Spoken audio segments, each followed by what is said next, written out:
crits. The mechanic itself and the entire topic is most likely the biggest topic in the entire Summoners War. The topic itself is not hard to explain, but the impact it has on the game is insanely overwhelming.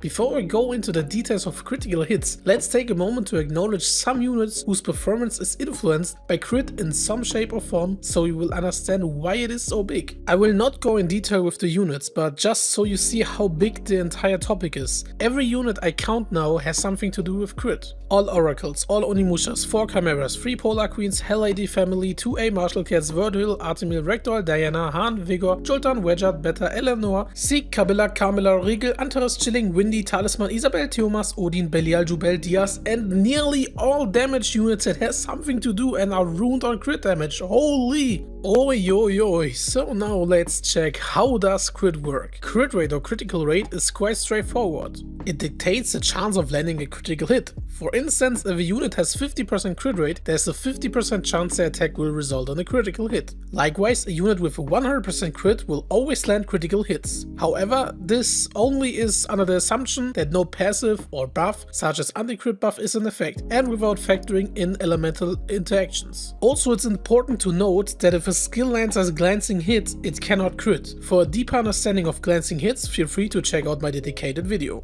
Now let's go on the elemental impact on crit rate. In Summoners War, elements play a crucial role. Similar to a game of rock, paper, scissors, for instance, fire is advantage against wind, but disadvantage against water. The same goes for wind that is strong against water and is weak against fire. Or also water, of course, is strong against fire, but is weak against wind. Also then we have light. Light is positive against dark and neutral to all other elements, and dark is positive against light and neutral to all other elements. So based off that, 3 different types of attacks can happen. First, attacking a unit with your advantage element increases your crit rate by 15%. Second, attacking a unit with a disadvantage element decreases your crit rate by 15. Also keep in mind, glancing has some impact. Watch my glancing video. And last but not least, attacking a unit with a neutral element leaves your crit rate unaffected, maintaining its original value. Then we have also crit buff and anti-crit buff that influence crit rate. A crit buff grants a positive boost to your unit's crit rate, enhancing their chance of landing critical hits by 30%. Now it gets interesting on the anti-crit buff.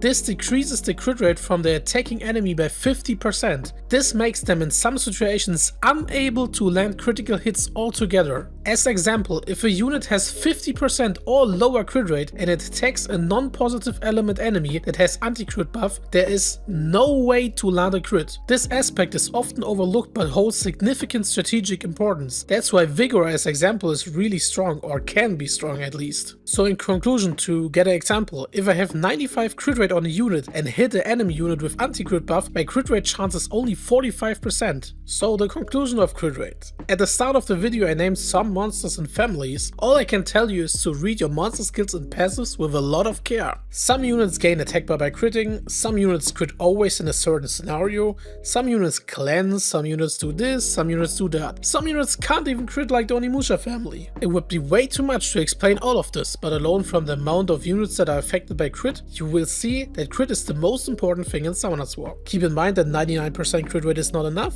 the 1% gets you. Kisses!